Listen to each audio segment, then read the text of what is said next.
What's up, everybody? Welcome back to our super exciting Art of War tier list. We have a big one today. We're doing every army in the game. We have a bunch of information from WTC, an emergency data slate. Like, things have shifted around quite a bit now, right? Yeah, you know, I went to WTC and I came back and we got 3 new codexes, Knights, Death Guard, more Knights. They all changed points. It's like a whole new world. Yeah, I'm really excited to kind of dive into this because certain armies are going to benefit a lot from Knights and Death Guard going down. And then, spoiler alert, Knights and Death Guard are still good. So that's going to control a tier list in itself. I'm super excited to do this. It's been a while since I've been on a tier list. It's even been longer since I've done one with my good friend Michael. It's actually been a good long time. And I'm really excited to break it all down, as we do here on this competitive channel. This is going to be, of course, a tier list through the lens of a competitive Warhammer player. And it's not just going to be based on win rates. Of course, that'll be a factor, but kind of the holistic placement of how good we think this army really is. Yeah, because certain armies are going to have low win rates despite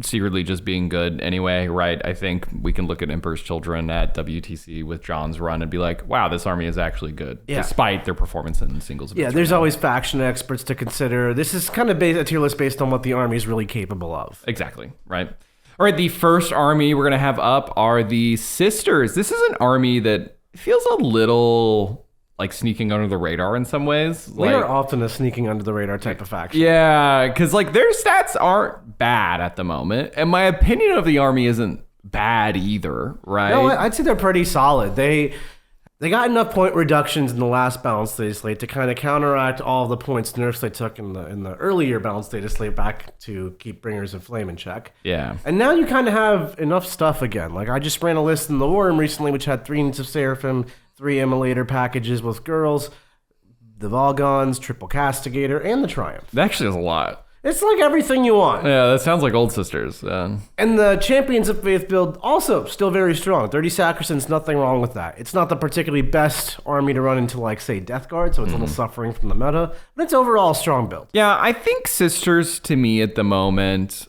have a really strong, like, defined archetype that's running around, like Volgons plus Immolators and, you know, MSU stuff running around. And I think that is, like, just a strong way to play 40k.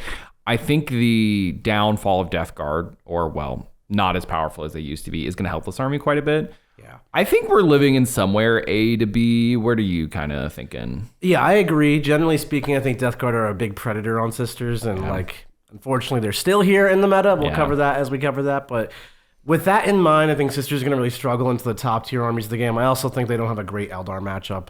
It's okay, but Eldar just are so much faster and have such lethality into them.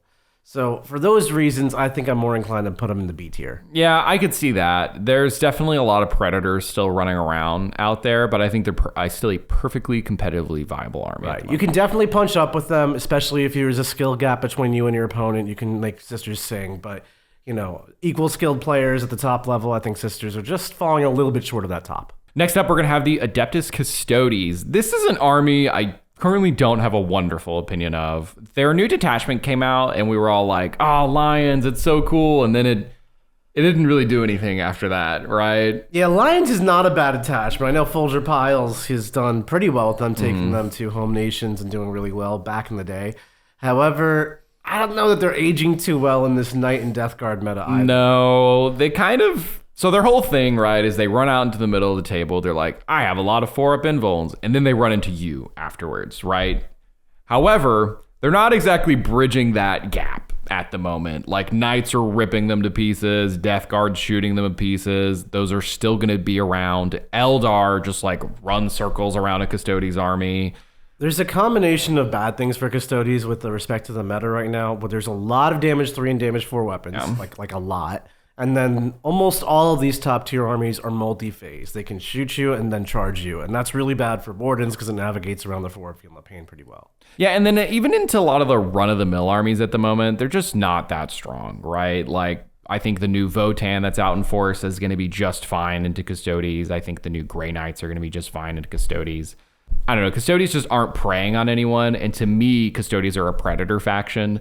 And when they are the prey, they just don't do anything. Yeah, for me, Custodes are like very much a stat check faction, and the way the game is power corrupt a little bit is they're failing the stat check bad. Yeah, I think so too.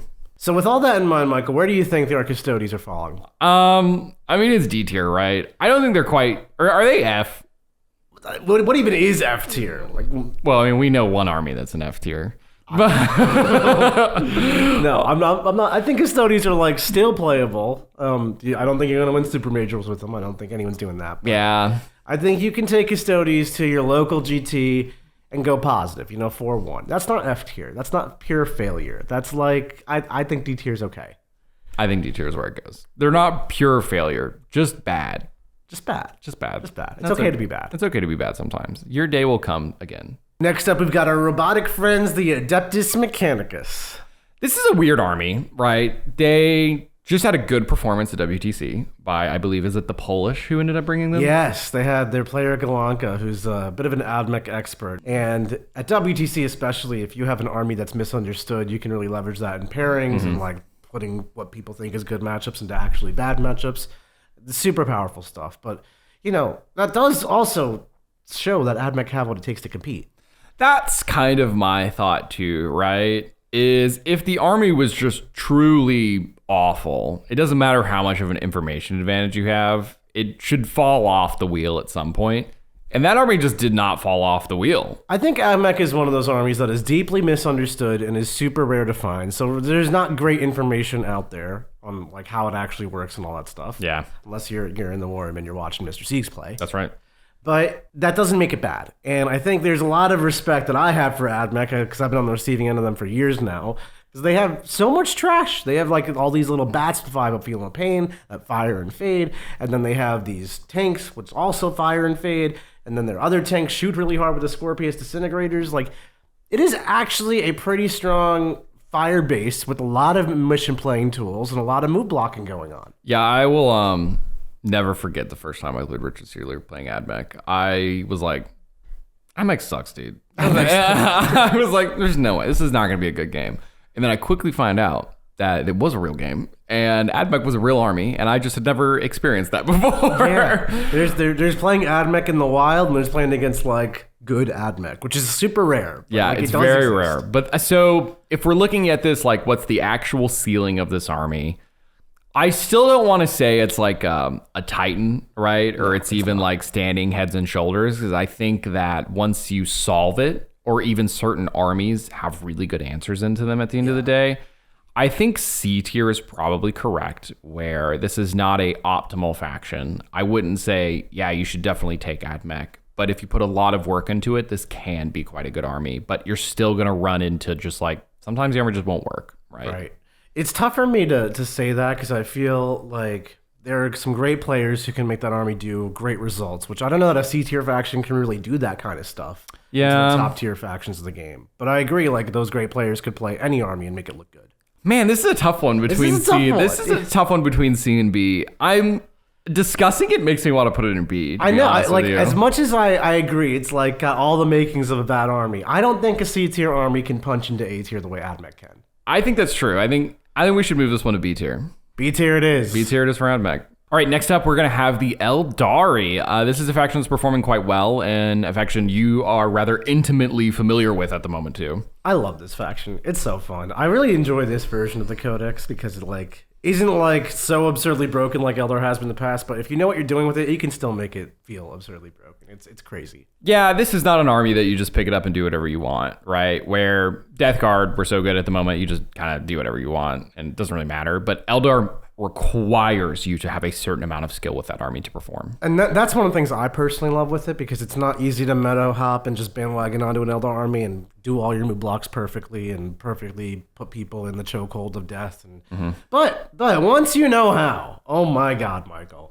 you put the dragons in the serpent, you take them out of the serpent, you kill like 3 tanks, you go back in the serpent. It's rocket science. That wave serpent, like, I'll never forget the day where we played a game where you're like, okay, the wave serpent, I can't remember who taught you the math. Someone taught you the math where you're like, I just drive like this over the wave serpent and then like back down over the ruin and I lose like no inches in movement. And I'm just like, wait, so you just have like an old fly? Like with this wave serpent? You're like, yeah. And I'm like, oh man, this is not good. Like, yeah, you do have to go up and over the ruin, but you know there are ways to measure that which really make it not that painful. Yeah, it's really not that big of a deal. And how fast does a wave serpent move again? Well, if you're playing War Host, which I think you should be, but there's a lot of good builds in Eldar. It's going to move up to 22 inches, Michael. 17 to 22. Depends what you roll. Yeah. That's a normal move. That's a normal move. That's really fast, right? And then you dump the fire dragons out and like, yeah. You're just not hiding from Eldar, right? And then you got Lycus with the crit 5s, and then you got the sustained hit strat, and then you got the warp spiders moving 24 inches, and then you got Lycus charging you after that. It's good. I think Eldar 2 have great matchups into all of the good armies. That's true. From a meta perspective, they actually just dumpster Knights and Chaos Knights, and they also do really well in the Death Guard as far as things to do well in the Death Guard go. So they do well into the Hammer build? They have a good game there. I wouldn't say it's like they will always win it, like they will pretty much always win Knights, but I would consider it a positive matchup. Yeah, that makes sense. And I think the Hammer build is probably going to maybe disappear at the moment, and people are going to really shift out of that, which is going to be a pretty big boost. If it was positive when they had 200 more points, let's take the 200 points out and just have a party. Yeah, I imagine it's going to be really quite good. And I think there's very few really good Eldar Predators at the moment. I think there's been some very classic Predators for Eldar that are out right now. So I think Orks, for instance, used to be a really good Eldar Predator, but they're really out of the meta at the moment. And then there's not a lot of really great melee armies. Like Bile has vanished a little, and I think that was pretty good into Eldar at times, right? And there's a few builds that do exist that scare the crap out of me, like France's 80 Berserker Horde. I also played against the Recon Guard. You can definitely stress how many bullets the Eldar army's packing. I think Hordes in general is a pretty good counter to Eldar, because the Fire Dragon's just dead weight in those matchups, and the list is kind of built around that. It is built around that whole interaction. However, those lists are few and far between because they have their own set of problems like everybody else. Exactly. And, with respect to where the meta's at and the widespread of great matchups out there for Eldar, and also how many good different Eldar builds there are. We got my list, Jack's list, and then with Liam VSL over here with 30 Swooping Hawks. Like, there is variety. And they all just kind of murder people, especially if you make any small movement errors against a good player. They will pounce on that. They will capitalize on that. You'll be so sad. Yeah, I think this is just a very strong, actually just S-tier army, right? I think this may be the best army in the game at the moment. I see very few reasons not to put them at the top. I think they already beat the best armies, and now they are better than the best armies, right? So I agree. I think there are ways to counter them, but they are out of the way and relatively rare. And if you're not playing specifically a counter, you're probably just going to lose. Yep, just a good army. It's great. I love me some elves. Don't nerf them, please. The next army up is going to be the Astra Militarum. This is an army that I think also flies under the radar a bit. In the previous meta, the one like right before this one, they were at the top, right? They were a very strong army and all the team comps, very popular in singles. And then they took what I would consider not that big of a nerf. No, they took a nerf. Their units went up in cost. Their list functionally lost stuff, and they took some rules nerfs to make their broken interactions a little less broken. But that doesn't ruin the faction. No, I don't think it ruins the faction either, right? I think this might be a case of a bunch of stuff just got way more powerful, right? And then they just there wasn't a great reason to bring them at the moment, right? I think there's a lot of releases happening at the same time. Lots of releases happening right now. All people are kind of excited about new stuff and trying out new stuff. And Guard, for all of its strengths, kind of boring. It is a boring army. It's been the same thing for a while, and it plays a very basic style of Warhammer. I'm a certified Guard hater. Me too. Guard hate in the chat. Super chat for Guard hate. And then, because we got all these new armies, these new exciting armies coming out, and Guard getting nerfed, less exciting, already boring, I feel like a lot of top players just did anything else besides play Guard for a while. Yeah, and I think that Guard has a very similar population to the Knights players, right? I think a lot of Knights players are probably Guard players, a lot of Guard players are probably Knight players, right? Yeah, so I think it makes a lot of sense. You love your Imperial guns. You love your Imperial guns. Yeah, so you just play whatever the best version of Imperial gun is at the moment, which is Knights, right? Yeah. And may potentially still be Knights, honestly. Interesting. So I think this army's still good. Well, I think there's different ways to run it. And they still do really well. You can look at Nassim from England. He's running the most basic Guard list you can imagine, and he's putting up results with it still. Yeah. And then we've got France and also Nemo the Fish over here in the States putting that 200-body Recon Guard Masochist army on the field. And that is a Masochist army. As someone who's played against it, it's really good. You just have to play against someone who knows what they're doing with it. But man, it is a real scary army. This is another army that I'm like, is it B? Is it A? It's somewhere in between. To me, this is a clear A tier army. You're thinking just clear A. Completely slept on. Okay. I'm willing to see it, especially now that the power level of the game is shifting around. I think guard stocks go up in that world, so I'm willing to accept it. I think guard has one of those rare armies that has a positive Eldar match if you build for it. I could see that. Yeah. Yeah, that's actually true because you actually played that matchup at WTC against the Recon guard. Did not go well. Did not go well in that case. I'm not willing to argue with you on that one. I think it's going to be B, but I'm willing to give it an A at the end of the day. It might be B for boring, but it's A for better. That's definitely a good way to put it. So next up, we've got Black Templars. Now, this is an army I have had the pleasure of playing several times recently. I played Jack for one of our videos, and then I went to an RTT this last weekend, and I got to play this army twice. So I have like a lot of opinions now. So they took away oaths. This is the first Space Marine faction to lose oaths, I believe. And they gave them instead just reroll hits on all their data sheets. Wait, that seems like the same thing. So crazy. Wow. So crazy, right? So for context, the Repulsor Executioner in Black Templars, right? If you're within 12 inches of an Adeptus Astartes unit, it just gets to reroll hits. Real low bar. This does not only work in the shooting phase. You can even do this in Overwatch. 12 inches of an Adeptus Astartes unit. So like my scouts move forward. Dead. And then you're just within 12. Yeah. Reroll hits against you. It's pretty easy. It also just triggers itself. Yeah. If you're just within 12 inches of the repulsor, it just rerolls hits. Why is that a rule? Why is that a condition? I think I don't mind that being a rule inherently. Just 12 inches is like the silliest number they could have picked, right? Could have been 24. It could have been just 6. You know what I mean? Just like be within 6 inches of a Space Marine unit, and it's like fine. Or even 9. Make it a little harder. Even 9, right? Like I think 9 could have been fine too. That way you can't like just deep strike into it. You have to trigger a reactive move. Yeah, or right. Something. Something. So the other thing is that the Sword Brethren have 2 characters they can bring along, right? It's going to be the Castellan and the Marshal, I believe is the combo, where they have to make a leadership check, and basically they get crit 5 lethals with 4 rolls to hit. Yeah. But don't worry. If they fail that leadership check, they will reroll 1s to hit instead. Even they hit on 2s, by the way. So they just roll hits. Now, I think with any type of Space Marine chapter, we have to make a decision here. Because the Black Templar detachments, from my understanding, they leave a lot to be desired. They're not that good. Yes, the Templar detachments themselves are not good. But, right. You have Stormlands and you have Gladius just like right there. Yeah, Gladius is just... Black Templars Gladius is really good, so right? Are we going to do this tier list as though it's Black Templars played as Black Templars, or is Black Templars Gladius on the table? It's Gladius on the table. Gladius on the table. That's how you're going to see this army, folks. That's the competitive style here. It is just Gladius, right? And that's fine. It just is what it is. Until Space Marine... The Codex supplements have been a big letdown in terms of their detachments. I think Blood Angels are really the only one that had some actually playable Codex supplements detachments. I'm hoping one day maybe we'll get some cool ones for Space Wolves. Beast Slayer's not bad. I have lots of opinions on that. Wow. Lots of opinions on that. We'll come back to that. But yeah, anyway, I think Black Templars are really quite strong at the moment. I think the one issue they have is that they get a lot of power for not a lot of stuff. Right. So at the end of the day, that army is going to be a couple repulsors, 2 to 3 sword bro squads, the Emperor's Champion with the Assault Intercessors.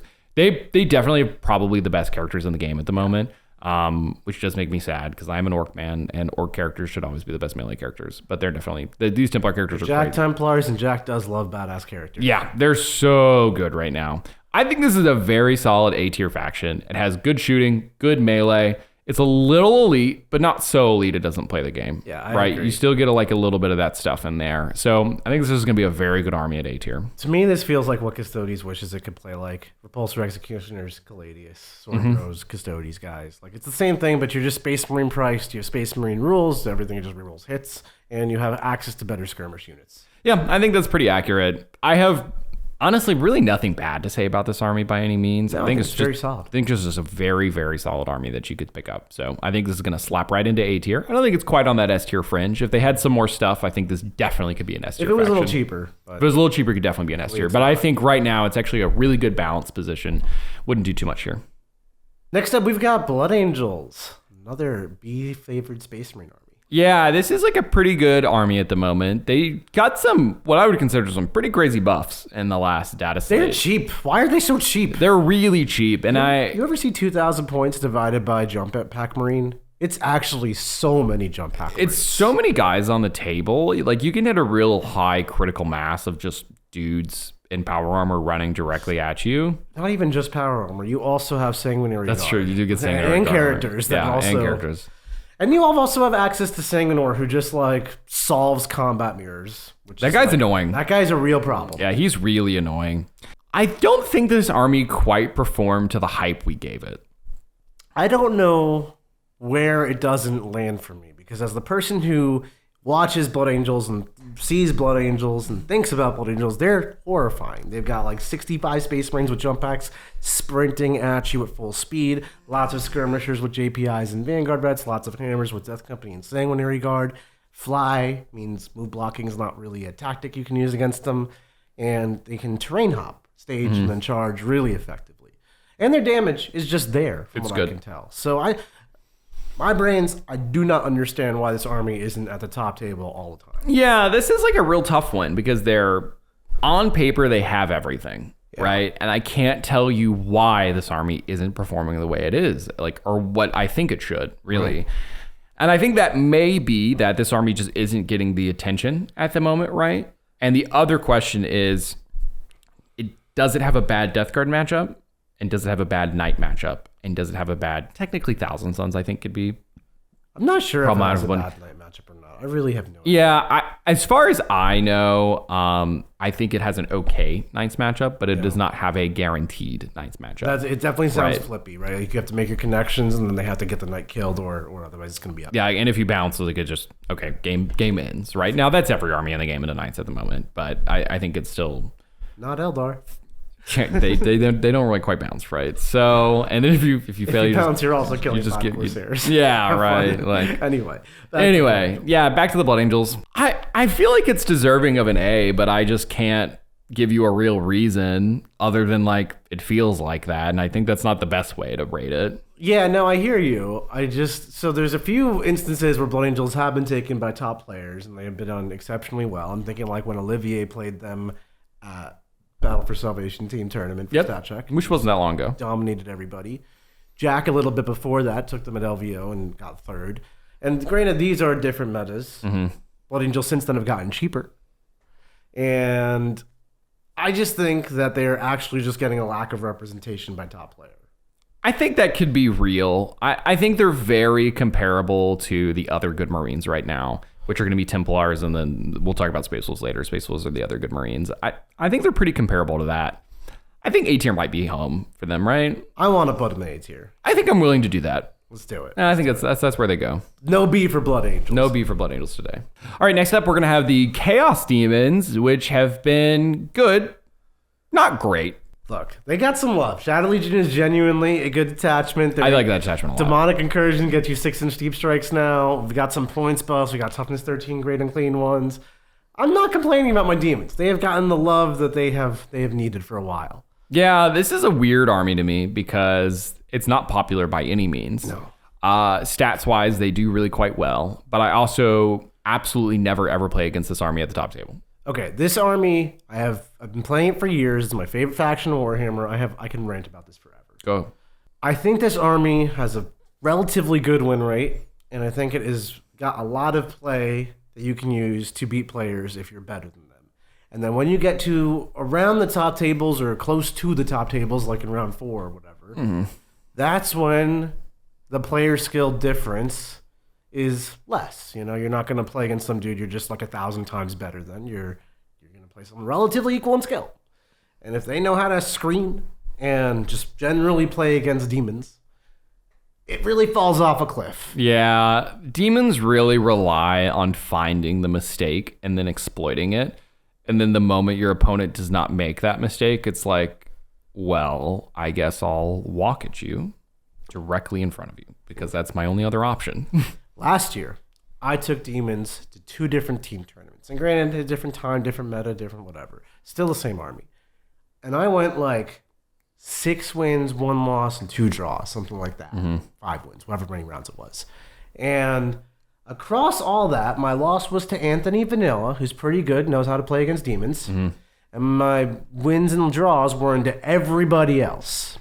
And I feel like that's just really what happens with demons, which means they feel like they have a lower ceiling than their win record would really indicate. Yeah, they do have a low ceiling. But they have a good floor, I guess? Yeah, I think they have a pretty good floor. I think demons are a cool army because they actually have generally a good game plan into most things, right? Or a semblance of a plan that they can then use. And I like that a lot about demons because they're actually incredibly flexible. List design on the gameplay. Right. Demons are really cool for that. But the ceiling is really the ultimate problem. I like that they have more than one playstyle. Now, it used to just be you have your stat check and order it didn't work. Now you could still do that, but Shadow Legion legitimately gives you like dimensions to your army and actual play on the table. And there's list variety. You can see obviously Shadow Legion lists are formed in different ways. There's Khorne-centric builds. There is the rare Nurgle build that you do see here. Overall, I think they're pretty good, but I just struggle to hit that ceiling. You know, I don't think of demons like, man, this is gonna win this tournament. I just don't see that. Yeah, I think all the armies we put in A tier at the moment are like this. I think for sure can win an event. Yeah. I think demons really struggled to get to the finish line, and I think that's belonging of like a B tier faction. I'm with that. Yeah, you could even sell me on demon C tier. Wouldn't be that hard. Yeah, I just think that they have enough. The floor is good enough to keep them from that, right? So their results will indicate a floor that's good enough for them. I can buy that. But man, play demons in this house for too long and you get jaded. Yeah. I have notably not played demons since I've come here. So. Thanks. Next up, we're going to have the Chaos Knights, one of our freshly nerfed factions. Freshly nerfed into still really good. Yeah. So I just played John, right? We did a nerf Death Guard versus nerf Chaos Knight game, and both those armies still felt really good. Small spoiler alert on the Death Guard, right? Chaos Knights they still have a lot, honestly. Yeah, because he brought 3 big knights, Rodigus, I think it was 4 War Dogs, and then like 4 Nurgle units. Yeah. I mean, that's a lot of knights still. Yeah. Like just full on, right? And they still interact with GW terrain really quite well. Knights on WTC are a little bit different because those high ruin walls, but on GW, they just see whatever they want.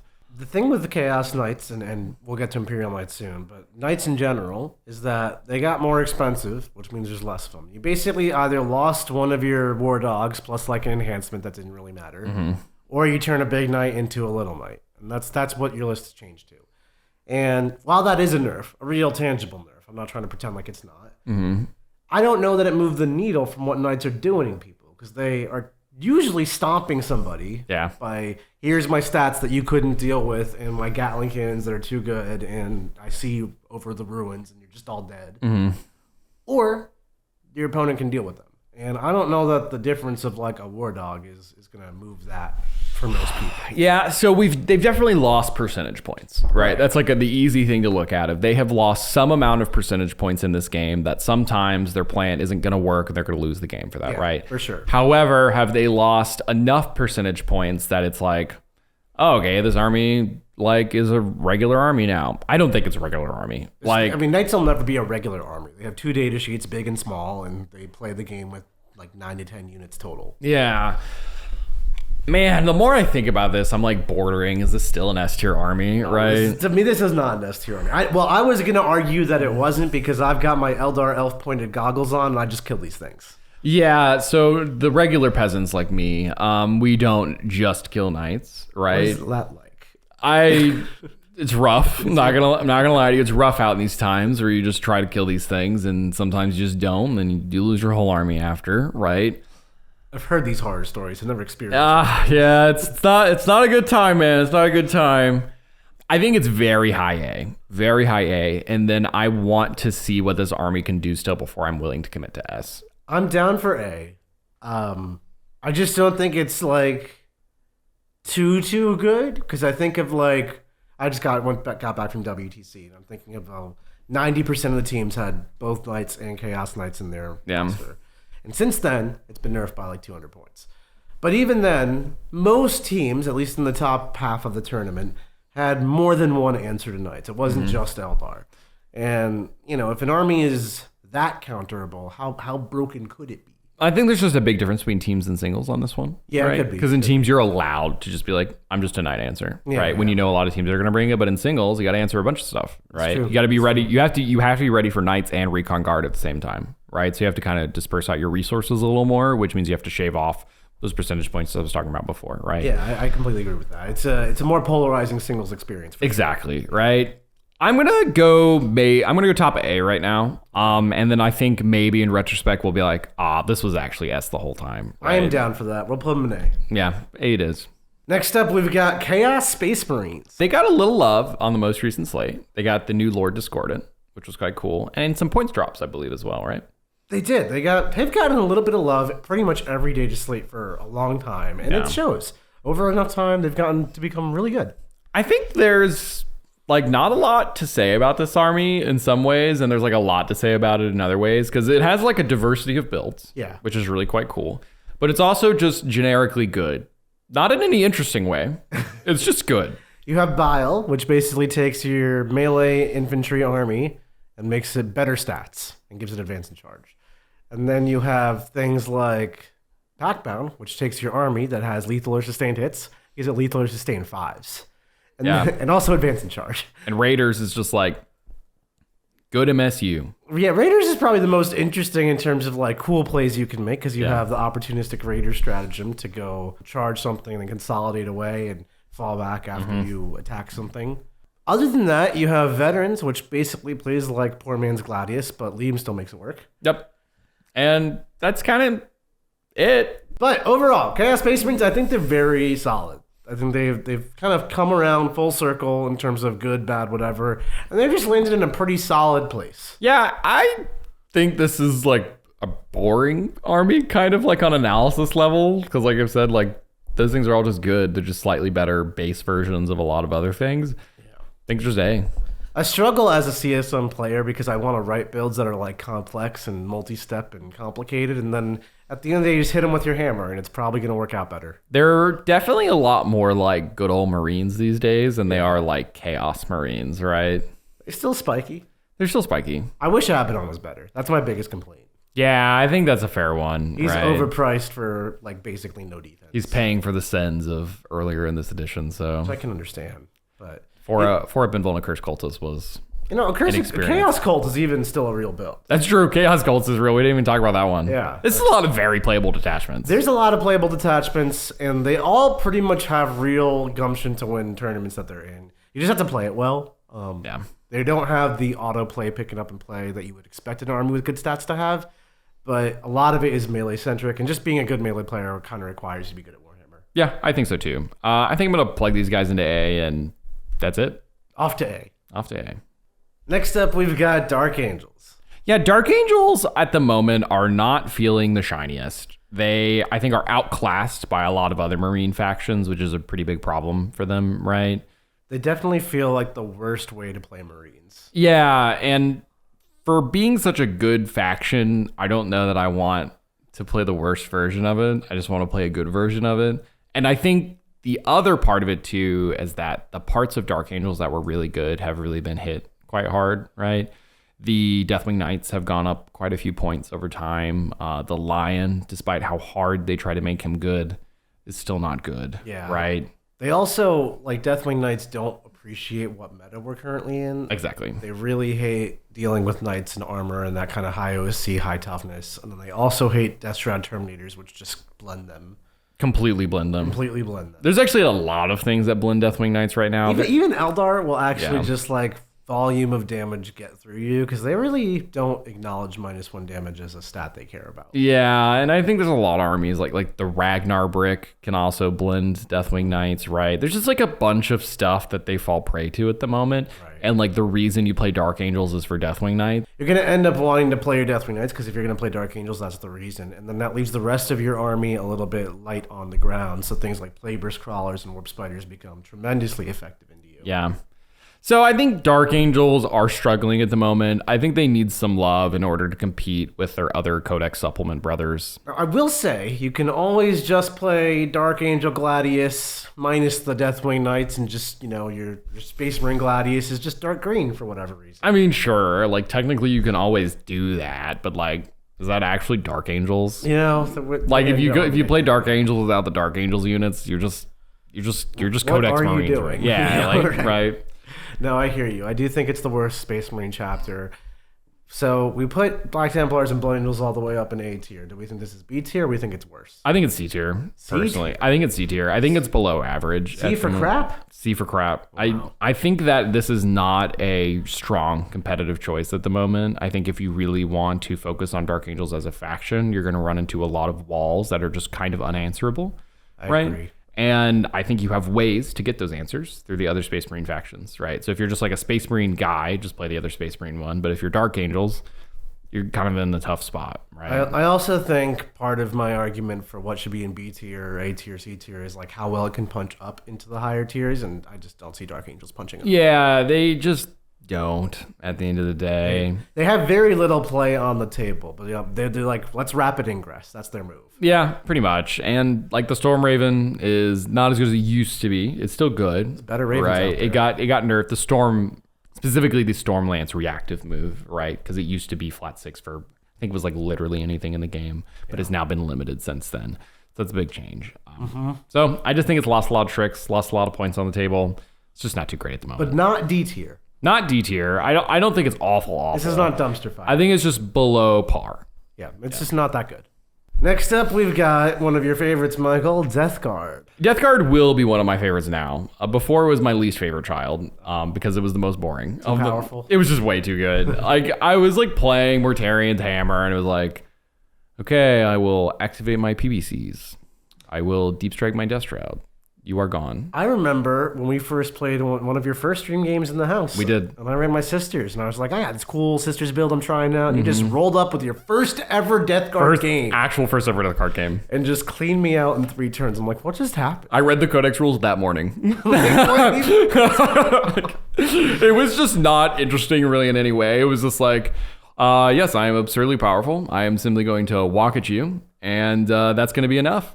Like a big red flag to me with this army was when I was going to GTs with like armies I was really practiced on, and I was like sweating to just beat average Death Guard. And I was just like, my goodness, I am like in round 2 of my local GT and I am fighting for my life right now. Like that was like, okay, there is something going on.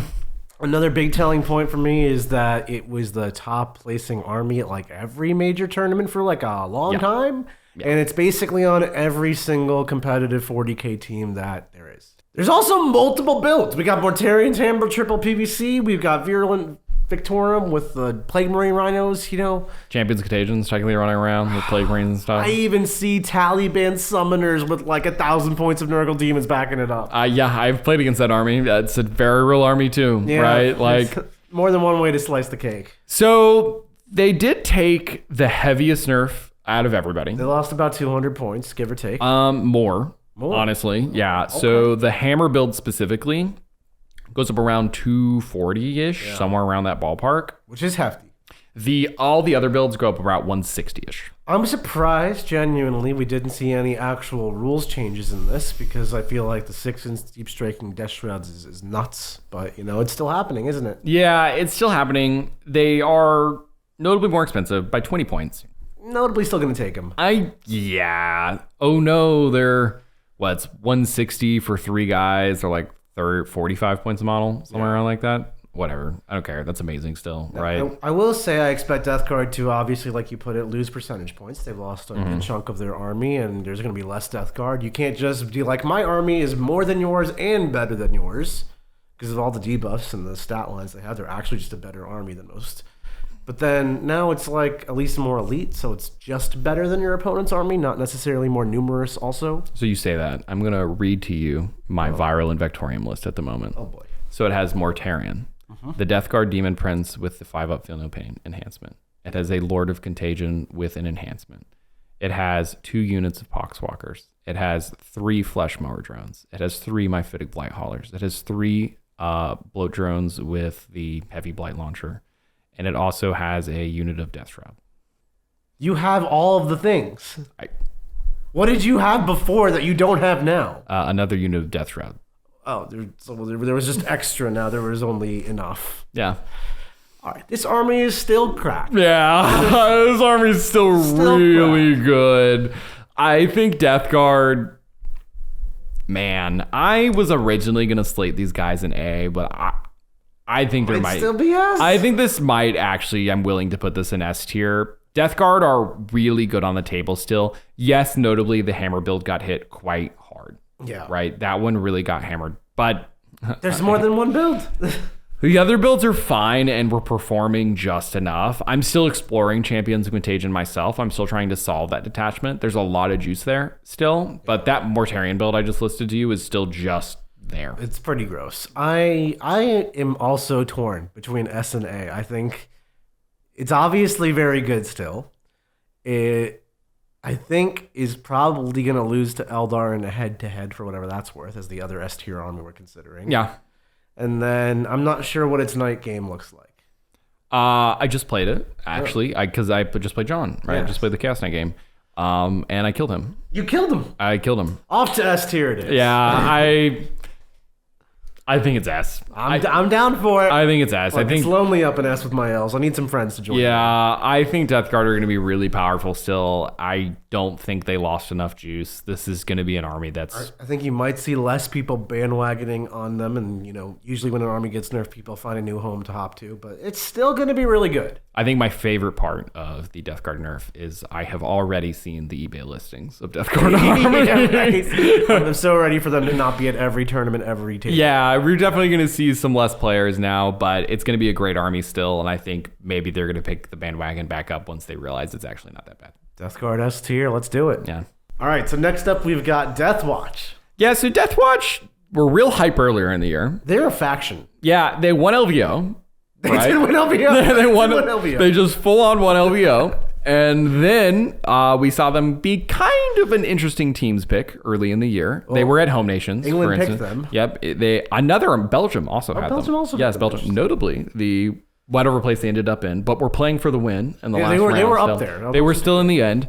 And they took Death Watch earlier in the year as well. So this was like an army that like really good teams were actually pretty interested in. I mean, it's very elite Space Marines that teleport. And I think right now one of the big issues is very elite Space Marines die to Death Guard and Eldar and Knights and Chaos Knights. Yes, I do think it's a meta thing, and I also think it just got overhyped.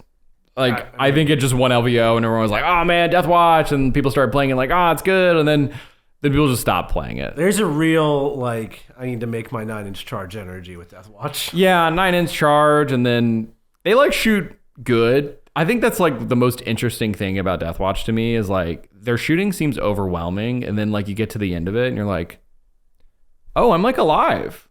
I find that Death Watch really struggles with having to hit what your opponent gives you. Yeah. Because like any up and down army that's trying to like land quality hits into the opponent with your elite units, you are going to have real headaches with screens. Because like, how are you going to shoot past them? How are you going to charge past them? You're not. And then you're trading big chunks of Space Marines that cost a lot of points down to like kill 5 Rangers or whatever it is. And that is a really hard play pattern to execute at the top tables. Yeah, and I think they have a big rushdown problem. I actually ended up playing the Belgium Death Watch at Home Nations. And Charge him? I didn't actually charge him on turn 1, but what I did do is one. we were playing Terraform, and then I walked onto every objective, and I went Terraform, Terraform, Terraform, your turn. And they died after that, because obviously the option was I have to kill all the Terraforms right now or lose the game. Because it was old Terraform, notably, so they were permanently terraformed, so if you don't drop and kill them. And Death Watch just aren't allowed. Like, you can't just make them do that. No, I mean... Because then I just call the wand. They have a very limited gameplay. It's Yeah. like an elite, deep strike-centric army. You're very limited to what you can do based on what your opponent is screening. You're forced to do what your opponent... Like, in certain missions, you're forced to interact more on tempo than you want to. And Exactly. that, like you just explained. So it's not great. And I think they're overcosted. I think they're overcosted too. I think this was an army that got blown out of proportion on hype, and it's just not that good at the end of the day at the moment. You know what? I'm actually not sure Death Watch is better than Dark Angels. Like, you think they're worse than Dark Angels? I think those two can have a conversation about it. I think they're like holding hands. In C tier? Yeah. Yeah. I think that's where they are. Death Watch in C tier. Yeah. They can't even play as Ultramarine Gladius without... That's true. They don't even get the option. They don't even get the option to escape. Next up on the list today, we are going to have the Drukhari, an army that we have notably rated criminally low. You know what? I think today's the day. I think today's the day. No Jack here, no John here, no Siegs here. The boys are gone. And we are going to talk good things about this faction. So I have seen good players play Drukhari, and notably Skari and Cody. Right, those are when I think of the good Drukhari. I'm going to add one to the list. We got Pow from Germany. That is correct. Actually, they did take Drukhari as well. And when I watch good Drukhari, it's not bad. It's pretty good. I have a story. Can I tell you my story? Go ahead. Go off. We had a WTC practice recently as we were leading up to it at the Stream House, and we're looking at this German Drukhari list. It's like one of the only Drukharis that exist in the Tier 1 nation. We're like, does anyone know what this does? Does anyone know how to play with this? Is this a meme? What are we doing here? And the whole team is like no experience into this. So I was like, all right, I'll play this game. I'll just bite one for the team. I'll play against the Drukhari, and I'll give you a battle report of what happened. So we've got Trent on the Drukhari, Trent, one of our Academy members, and he whoops me good. He gives me a good old 4. I haven't scored a 4 in a long time. It's not a big number. My Eldar, the Eldar I put an S tier up there. And I'm like, man, you're supposed to be like a crappy version of my good guy Eldar. So like, what is even happening? And that's when I learned the sauce. I learned that this, in fact, is a good faction that is criminally misunderstood. I think that's probably the best way to put it. It is criminally misunderstood. This does very specific things, right? And there's actually a couple variation on builds, which is cool, right? Yeah. Something we've actually talked about all the good armies, that they have variations of builds. So Drukhari have the triple beast pack, scout ahead, jail you kind of army. Yeah. They have the mix of Harlequins, Reaper's Wager, where you're like bringing a Solitaire and a couple maybe Haywire guns, and then also just good Drukhari units. You also have the Reaper's Wager build that just has no Harlequin units at all, and your army rule is just reroll hit rolls of 1 with good stratagems, right? Which is great in teams because you still got an Eldar army. Yeah, right? So you get to bring Eldar still. I think it's good. I don't think it's A. I don't think this is is one of the best armies in the game. No. But I think it is a good army that can punch up, like we just kind of discussed, and has the chance to win an event. I completely agree. I think Haywire Scourges and Darkland Scourges are actually good into Death Guard Knights, especially if we're moving away from Plagueburst Crawlers. Mm-hmm. And then we've got Beast Packs, which are like generally good into everything. Great move blocking tools, great turn 1 aggression into Eldar. I really struggled going second into those things. And then beyond that, you've got lots of MSQ units running around doing awesome mission play. Plus, you have going back into and out of your transports with Lilith killing Space Marine profiles really well, Drazar killing Space Marine profiles, the Court of the Archon. I still don't understand that unit, but it always gets me every time. It's a really good unit. Does a lot of things. I'm actually willing to hear an argument for Drukhari in A, but I do think their home is rightfully placed in B. I think it is B. I think maybe as we kind of see Drukhari players start to wake up from their own version of the Tomb World and come out in more force, that this might end up in A. Dude, Skari somewhere in Canada is literally shouting right now. I can hear him. I've been saying this for years. Yeah. Turns out they were right all along, right? So I think we're going to put them in B tier and go from there, and then maybe we will see a bright future with an A. We might even try to get them on the channel. Drukhari players, there is hope. There is hope. Next up, we've got Emperor's Children. This is a weird army to evaluate because it has had some real ups and downs, and also simultaneously having great performances and terrible performances all at the same time. Yeah, maybe we just take the average. Yeah, right? Like, I watched John play Emperor's Children, and he just like... John 17's Chaos Knights. Right. It just doesn't make sense. And then I watch Emperor Children's in tournaments, and it's just, they don't do anything. No, I've played against John's Emperor's Children, and I played against not John's Emperor's Children. It's just wildly different experiences.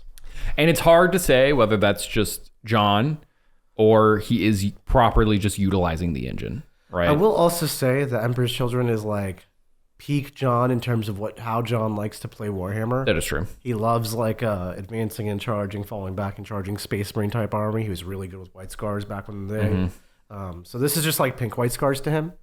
And I don't know, when you're clicking with your army, you always make it do better. Yeah. And I think the other part to look at is that the top of the meta is a very big problem for them at the moment, specifically or formerly the Knights and Death Guard, right? Now, Death Guard, as we discussed, doesn't sound like it's actually going away. I mean, if you look at what Emperor's Children is, John's results withstanding, it's just like 3 different types of Space Marine data sheets, Lords attached to the ones that infiltrate and scout, so they can like hit you early and hard. Demon Princes, which are still cracked. They're great. And then Noise Marines. Noise Marines, Mauler Fiends. And sometimes Lucius. And Lucius. Lucius is good. But I still look at that, and I'm still struggling to understand, like, how does this army even army? Well, it's just the supreme skirmisher, right? It's because Thrill Seekers as an army is just incredible, right? Yeah. Army-wide fall back and charge, advance and charge, and shoot is just exceptional. Yeah, it's really, really good. And everybody's moved faster.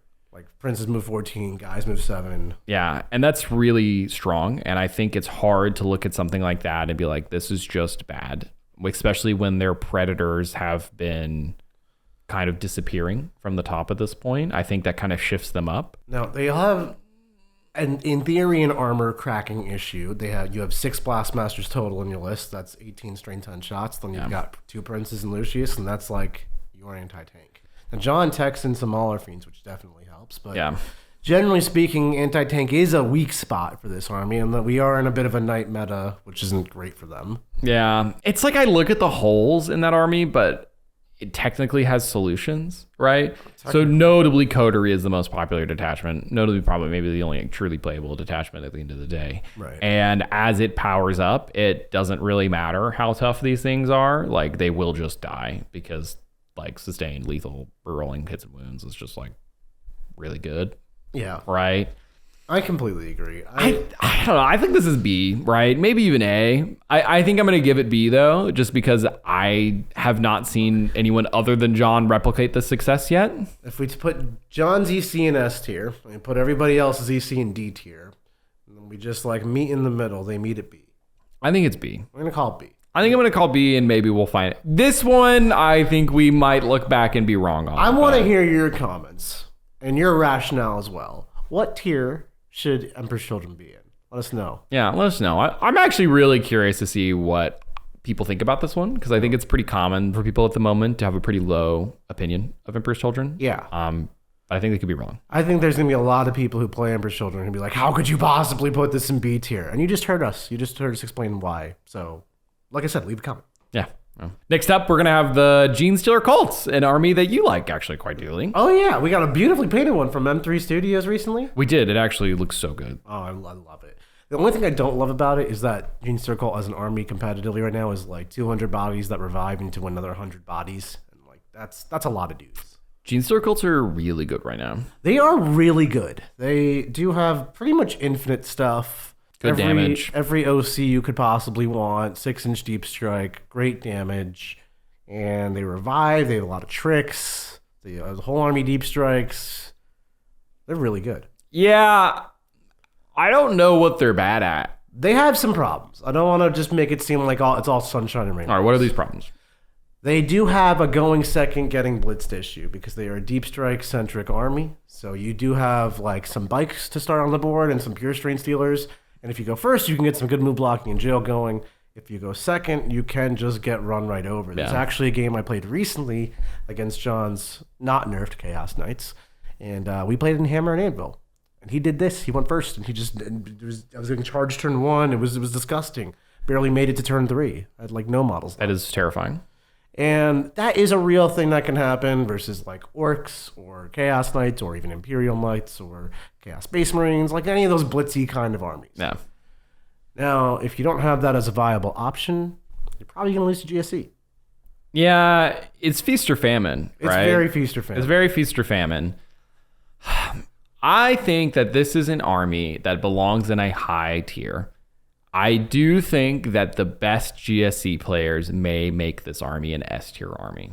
I think his GSC is probably an S tier faction. Like he can really go toe to toe with basically anything in the game. Yeah. And he has a way of manipulating the going first, getting blitzed thing to, I don't want to say never happen. He sure got blitzed by John in the Battle for Salvation exhibition match. He did do that. On stream. You can watch that on War Games Live. But as a percentage ratio, it happens to him far less than it happens to most. I think that the average high-end competitive experience, even ceiling even, is going to be the A tier, right? I think so. But I think there are a few exceptional pilots that make it go above that. And there's always room to outplay your opponent. But I think at the end of the day, GSC will take you pretty far in a tournament if you know what you're doing, but we'll have a hard time crossing the finish line. Yeah, I think so. I think you have to have all the mechanics down to a pretty clean skill to get to cross the finish line. There's also a less tangible element to playing GSC because you have the exhaustion factor and the time factor, like 200 guys plus reviving plus rolling those activations with the reroll hits. You know, the clock is an enemy, and as you go through an 8-round super major, that's going to get harder, not easier on you. I 100% agree. I think the mental fatigue is real. I would be really curious to see what Ennis thought at the end of WTC between War Masters and WC playing. Ennis is an addict, dude. He probably liked it. That is probably true. He probably got the end of it and was like, man, I'm ready to go play next week, right? Like another one. Okay, yeah. I think let's leave these guys on A tier and then go on to the next. Happy with A tier. Yeah. Next up, we've got the Grey Knights. Grey Knights are fresh kid on the block, right? Here they got rerolls. They have rerolls. So many rerolls. They are very similar to Templars in this department, right? However, asterisk, that is Wartbane Task Force, right? That is an important caveat on this problem. One detachment, one build. So Purifiers do reroll the wound rolls just basically always, right? With Wartbane Task Force, they're going to roll basically all their hits and all their wounds, and that is a real good place to be on your pretty good enough weapons, right? You also have Dread Knights that now have anti-tank guns. Man, what's it called? The Sublimator or whatever it's called? Some silly word. Yeah, that gun is crazy. Demon Breath Melt-A-Gun on a Dread Knight. Can I real talk for a real second? Yeah, go ahead. I played Demons into Siegs, and he had Grey Knights, and I won. Wow. Thank you. Is he okay? No. I broke him. Have we got a counselor? Have you seen Siegs playing Grey Knights since? No, you haven't. That's actually kind of surprising. Was he playing Warbane? No. Oh, he took it easy on you. He did. He was always playing Demons. He was trying to build your confidence up, Nick, but he's got to break it back down. Yeah, no, that's coming. I think that Grey Knights are going to be good, but at the same time, their codex has some truly god-awful data sheets. They're so elite. And they don't have a lot of options. That's what I'm saying. Right? Like, it's Purifiers. Dread Knights. Paladins. Terminators. Some Terminators. Strike Squad. Inceptors. That's what you got. That's like the army. Your cheapest unit's 100 points. Your most expensive is like 200, and you're going to build your list out of those building bricks. And then if you want to get into Terminators, you have even less stuff. Yeah. I think they're good. I think the Wartbane build specifically is really strong. Now, notably, I played Richard in a game with my Champions Contagion Death Guard, and this is pre-nerf. And then on his go turn, I was 6 inches out of my deployment zone. Like, I basically had taken a movement phase, and I walked slightly forward, and then he killed 1,600 points. Have you considered not leaving your deployment zone, Michael? That was my bad for trying to play the game. I'm sorry. I will never leave my deployment zone again. That's right. I will never back to the corner with you. I will not interact. Banished. I will not interact with my opponent. That was a very silly mistake I made to try and do that. Right? That damage is insane. Right? We're talking about drones. We're talking about plague marines. We're talking about stuff that's hard to kill, and he clean killed 1,500 in turn.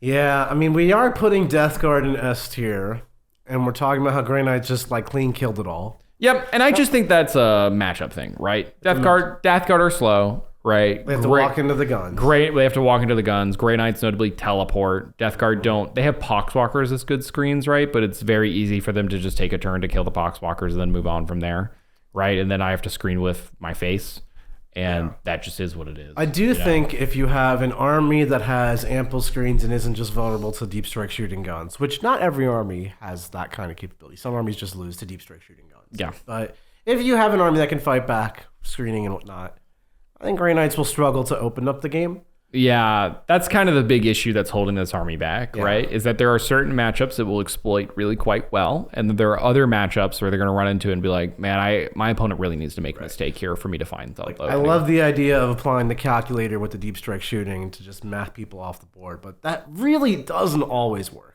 Yeah, and then terrain format's also a big deal, right? Because GW terrain is quite strong. When you play layout 4 GW, it's a lot different than layout 7 GW. Yeah, and then if you play on WTC terrain, for instance, it's a whole different game because you're not going to get a lot of good firing lanes, so it makes the Grey Knights quite weaker on those table setups.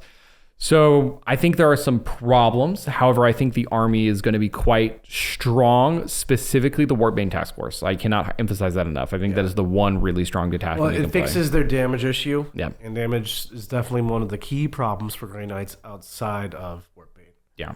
So I think this is going to be somewhere between A and B. I really feel like they are like in the warp teleporting between A and B, and we can't pinpoint them. They're like B.5 or A negative 0.5.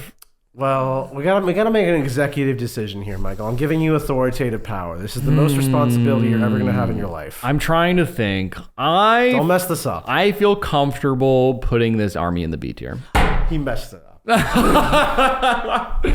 are you gonna put him in A? No, B tier's fine. It's fine. Okay, I all right, got it. See how you reacted. Right, that was my bad. It was a test. Next up, we're gonna have the Imperial Agents. I have a opinion. I think Nick has an opinion. Yours is wrong. What's your opinion? F tier.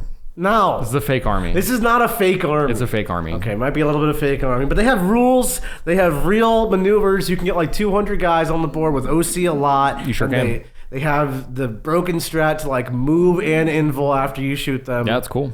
And they infiltrate a lot of guys. Yeah, that's cool. And there's like an amount of damage. Yeah. Those are good things that I just said. They are. I'm not going to argue with you. Well, then I win. They're a fake army. F for fake. There's Imperial Agent fans out there who feel disrespected by your team. Look, I'm just mad, okay, that they made a codex called Imperial Agents. They announced it, and they gave it this cool cover. And I was like, oh, man, we're going to get like this Inquisition army. It's going to be so cool. They're going to do all this cool stuff with it. But they just jammed a bunch of random data sheets in it. And they were like, Imperial Agents, go. No, that's dumb. It's stupid. It's just a pile of data sheets and a pile of rules they made that just do random things. For instance, all the rules you just mentioned, there's no synergy there. They just made a pile of random rules they put together for a single army. My least favorite part about Agents is that I don't know what anything is called. Everything has a weird name and a weird stat line, and every gun is different in a 10-man unit. So it's just like a ridiculous quantity of fake words and rules to eventually do 0 damage. Yeah, like, yes, you can make a horde or like sometimes a random army that Imperial Agents can do quite a bit of damage into, right? If you play into Eldar, sure, they can shoot them a whole lot, and their little bolt guns are Weirdly technically going to kill them. Good counter to Eldar. Yeah, right. And then can you make a 4-up invul and horde into Knights? Sure, right? That's not bad. That's not bad stuff. Fine, maybe they're D tier. I just like F for hatred is what I want to put them. We can put them in F tier just because Michael doesn't like them, but I think their upper ceiling, if anyone was to ever unlock them, might even be B tier. What? They play Warhammer good. They scored the points. I will not hear an argument for B tier. That's what I said. No, that is so wrong. I mean, there are actually good armies in B tier, Okay, Nick. C tier. Okay, we're gonna put them in D. That's where they're going. Okay. So not gonna invent their own tier for themselves? They're not gonna go into the pit. Okay. They can go in D for abject failure. D for disgusting. D for disgusting. That's probably a good way to put it. But they will never go into B tier. Maybe into like a good matchup, they can go into like a C tier. We just talked about how they beat S tier Eldar, okay? We just talked about that. That's a real matchup. They can 4-up invul spam the Knights. That's another important matchup. You know what every team at WTC brought for the most part? 2 Knights and an Eldar. Did anyone bring Imperial Agents? Nope. Right. Not even as an Eldar. How many events wins do Imperial Agents have? None yet. What was the win rate of Imperial Agents this past week? Probably 100%. Now, notably, it wasn't the worst, right? Orks are the bottom at the moment. However, it was still like 33%. We can call them D for disgusting. Never B. Leave a comment. Never B, dude. Back the B. No. No, absolutely not. They're going to stay in D only because I'm nice enough not to throw them into the pit. Imperial Agents B tier. I want to start a movement. I'm so triggered. I'm done. I'm done with you. Get a Reddit post going. All right, next up, we're going to have the Imperial Knights, another freshly nerfed army off the emergency slate. I think they're freshly nerfed. I don't see it. Yeah, they took about the same nerfs as Chaos Knights, but notably, I think they were better than Chaos Knights. See, in certain aspects, right? I think they're good at different things. I think Imperial Knights does dog spam much better than Chaos Knights. And I know that the popular build is like Canis and 3 Atropos, and that's fine. Don't get me wrong. Mm-hmm. But also, Canis and 11 Helverin Armiger things is a crazy build. Canis Warden, like 8 Helverin Armiger things is a crazy build. Yeah. They still have a ton of stuff. Specifically the Helverians actually are quite good, right? They shoot really well with Squire's Duty is the stratagem, right? That's another cover AP2. Let's get it going if you ally some immolators. Yeah, and I think that can go pretty far, and I like that a lot. I also like that they get the hit and wound roll on their armigers, which is really quite helpful, right? Because they have a very low amount of shots and a low amount of tax generally, so it gives them a little bit more consistency. Anti-fly 2 up is like a great rule. It actually is a good rule that comes up more than you would think, specifically into like the Demon Primarchs. That's another really good place that you can kind of point Demon those, matchup, right? which actually big stuff versus big stuff is very volatile until you just wound it on 2s. Exactly. And then the Eldar match, every model of that army flies. It does all fly. Now, notably, it does wound both things on 2s, but it matters into like Wave Serpents and stuff like that, right? Because Wave Serpents are -1 to wound, but anti-fly just does not care. It does actually just get straight through that.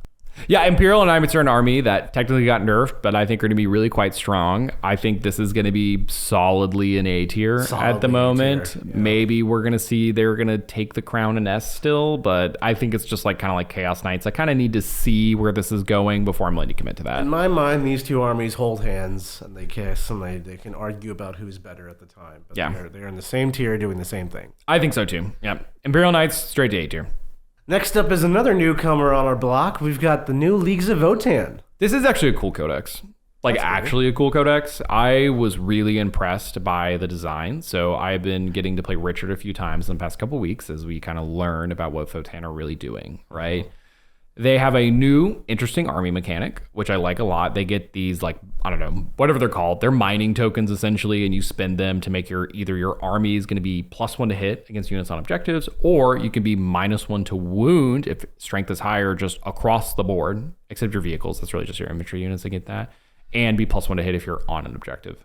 Right. That's a really strong army rule, right? And specifically Needle Guard, whatever the index one is called. I don't know how to pronounce that one. It gets infinite of these mining token things, and it's just like your army just is -1 to wound if strength is higher. And their new Steeljack data sheet is like a 2-up armor Terminator thing that's T7 that can be -1 to wound, and just is like a nightmare to shift at the end of the day.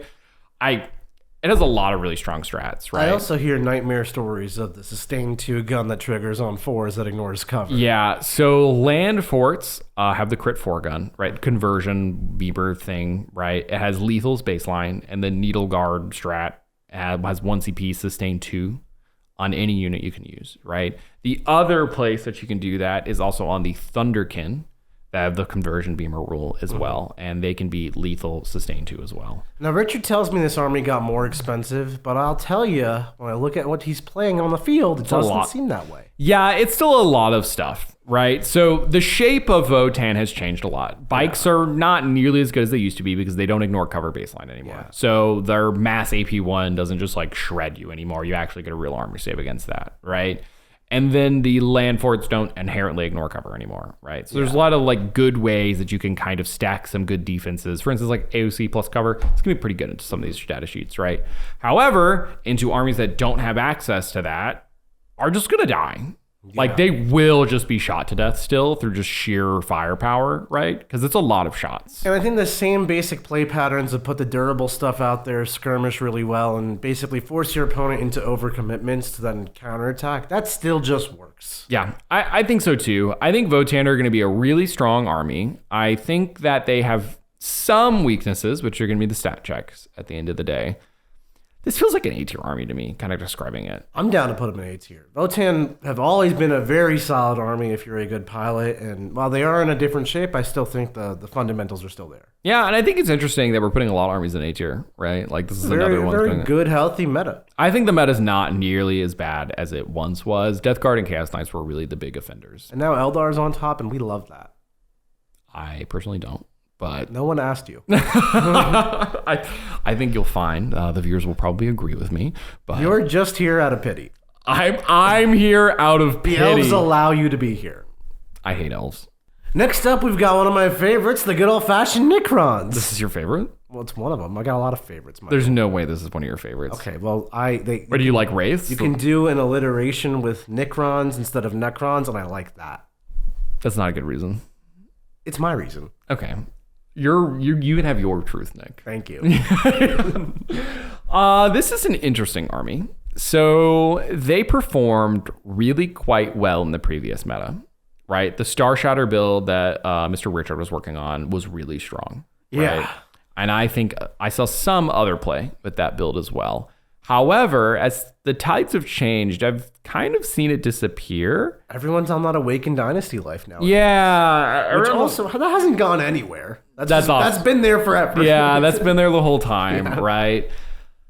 This is a weird one because I don't think this army is bad. I actually think it's really quite strong, but I don't have any abject evidence that can be like, see, this is really good. So my theory hammer hat on, I think Necrons are a great counter meta pick because you can do classic warrior hordes, which we're seeing in Awakened right now, and they are a great counter to like Imperial Knights who just simply can't kill the warriors.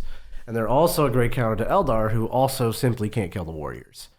And then beyond that, you have like resurrecting Scorpek Lords and stuff like that going on in Awaken, which can annoy Death Guard armies and they give you play. Yeah, resin characters is always annoying, right? Exactly. And I think there's just like a lot of good points floor to a well-played Necron army. You're just not going to blow it out unless it's a terrible matchup. Yeah. And in teams, that's super valuable. We see it a lot more popular in teams. But even in singles, well-played Necrons can still put in some good work. I think so too. I think this is going to be in B tier at the moment. I think so too. I think so. I think just their ceiling issues are being apparent. I think they have a hard time kind of breaking through occasionally these upper echelon of armies. I feel like they're a great counter meta pick because of what I just said, Warriors are actually a great counter to Aeldari and Imperial Knights, but at the same time, triple Gatling cannon to spoilers plus battle shock test will actually just get through your Warriors. Yeah, that's kind of the problem is you can counter yourself one way, but then you'll fall into the pit to the other one, right? And that's just an issue the army has at the moment. The best all-rounder build you can probably run at the moment is the Star Shatter with like Wraiths and Doomsday's Arcs and a Silent King. I actually think that list has really fallen off the wagon because I think it just straight loses to the Knight versions. Yeah, I think that's the problem at the moment. It's pretty tough. Right? Yeah. And that's a very hard place to be for an army that didn't have a lot of options outside of what it was running. So I think we're going to leave them B tier for now. Maybe the nerfs to Knights and Death Guard will rise them up, but for now, I think it's just B. I agree. I think they struggle into some of the meta, even while they answered some of the other parts. And overall, it's just a neutral army. Yep, I think so. So next up, we got Michael's favorite army in the game. We got the Orks. This is my favorite army in the game. Notably, they are currently not my favorite army to play. This army has some real big problems. Okay. I know you're not an Orc believer, but like I'm an Orc believer. And Orcs do better if you believe in them. That is 100% true. If you do believe in them, they do better. I don't believe in them, so they are not going to perform at the moment. Why do you not believe in the Orcs? So we have one viable build, right? We have Warhorde. Notably, this auto loses to Death Guard. Because charging into Death Guard sucks? Yes. They fights first. -1 damage. Good flamers. Yeah. Tough bodies, right? There's like so many things that are big issues. Yeah. Before, we had really good Knight math, right, in order to kill enough of them in a single turn. However, they have gained too much stuff where I now die on the swing back. Right, so like the toughness decrease they got doesn't really matter to you. Doesn't really matter to me. It is good for certain data sheets. They do pick up a little bit more damage into them, but it's the unit count that's the real problem, right? And even with the points drops, you think Knights are still going to be a predator? We might shift back to the point where I can kill Knights again at a fine rate. It was pretty fine-tuned on my Knight matchup that I would kill exactly enough numbers in order to end the game. Yeah. Right? And then it shifted out of that. And I'm not convinced losing half a large Knight is going to be enough to shift that backwards, but maybe it is. This is going to be something I'm going to have to experiment with a little and see how that changes. Now, I'm not like revving up to go play a bunch of Warhorde Knight matchups. It's not exactly what sounds like the most fun in the world. The other thing, too, is that Chaos Knights specifically have some issues. They have that -1 damage strat in the Lords of Dread, right? Infernal Lance can be quite fast and also get an invuln in melee, which is really important because a big win con was to connect Mega Knobs and Gaz, who are AP3 to AP4. And then 5-up invulns just... now they actually get to live with the Feel No Pain as well, right? No, I know Speed Freaks have gotten a lot of love recently. They have gotten a lot of love. They still aren't great. So how Speed Freaks, they don't punch up. However, I do genuinely believe in them as a blunter, right? I do think they can do that. I think they can really draw out armies. They have an unbelievable amount of stuff.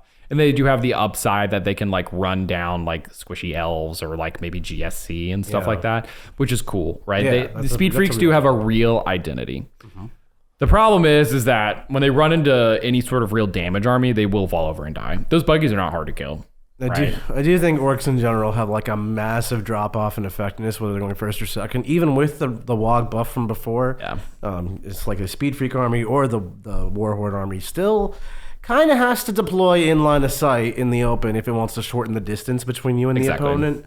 And like if you're behind the walls, it's like an extra turn of movement it's going to take to get around the walls. And that's a huge inefficiency in terms of your movement problems, right? And a lot of GW terrains are pretty wide open on the lanes. Now, if we look at like what happened to shooting orcs, right? Because I used to play a lot of Dread Mob, and I also used to play a lot of Tactical Brigade, right? These armies have been pointed to oblivion at this point. The original Tactical Brigade list has gone up around 220 to 250 points. Yeah, which it was a fine army. It was good, but it's like it's literally allowed to be good. Like it is allowed to be. It's allowed to be a good army. Orcs allowed to be good is we'll see about that. And then they hated it, so they killed Brigade. Right. What's the big issue is that the shooting armies, the shooting version of Orcs, got nerfed just across the board. Right. So like my Dread Mob build, which like nobody, I think there are very few tournament players of Dread Mob. I took them to WCW last year. That list has gone up 150. Yeah. Well, since it was lighting up the world with efficiency, so can't happen. So that can't happen, right? And that's just insane. There's a lot of issues. Some of our data sheets just have big problems. All the squigs and stuff like that just don't work fundamentally. They just need a lot of reworks in order to really get to function. It's just rough, dude. I hear you. Like it's not the time for the Woggy boys. Yeah, and I have very recently put a lot of games onto this army, and there's few things I'm confident about, right? But I am the orc guy. Like, I can win. I know how to play this army, right? And I just can't right now. I would not take them to an event. I mean, it's pretty clear. You're not seeing orcs anywhere in the top tables. You're barely seeing them in attendance. You're also not seeing orcs anywhere in a team comp. It's just not the time for the orc boys. Now, the Spanish did bring Speed Freaks to WTC. It did not do well. It's tough out there. It had a bit of a struggle, which is fine. I thought it was really cool to see them to bring that, right? I thought it was a really interesting build, but it just ended up not panning out quite the way they wanted it to. And that's okay. That happens sometimes.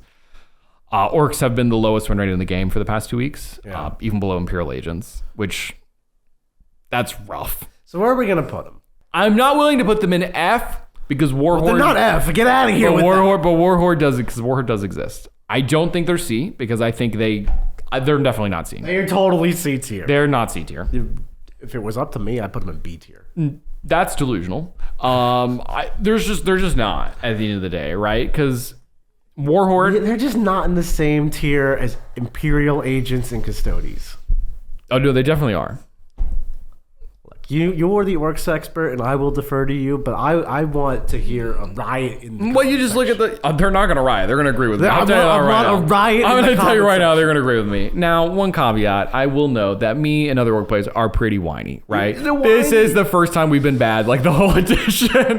Whiny bunch, these orc players. It just sucks that we're just like incredibly bad right now. And that's what's really disappointing, is that there's just not a really strong way to play the army and multiple ways, or even one interesting way, because the Warhorde build is so old and boring. We've been playing that like point for point almost since the start of 10th edition, and that just is lame, right? It's ready. They gave us all these cool new toys. I want to play with them. I can't listen to the whining anymore. I'll concede D tier. I want the riot on fire in the comments. They're not going to riot. They're going to agree with me.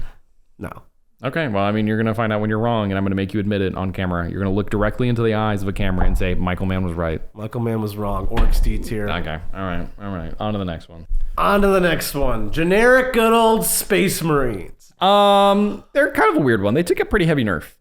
They are pretty vanilla. I don't know. To me, they are always just like the poster child of B tier. I think at the moment, yes.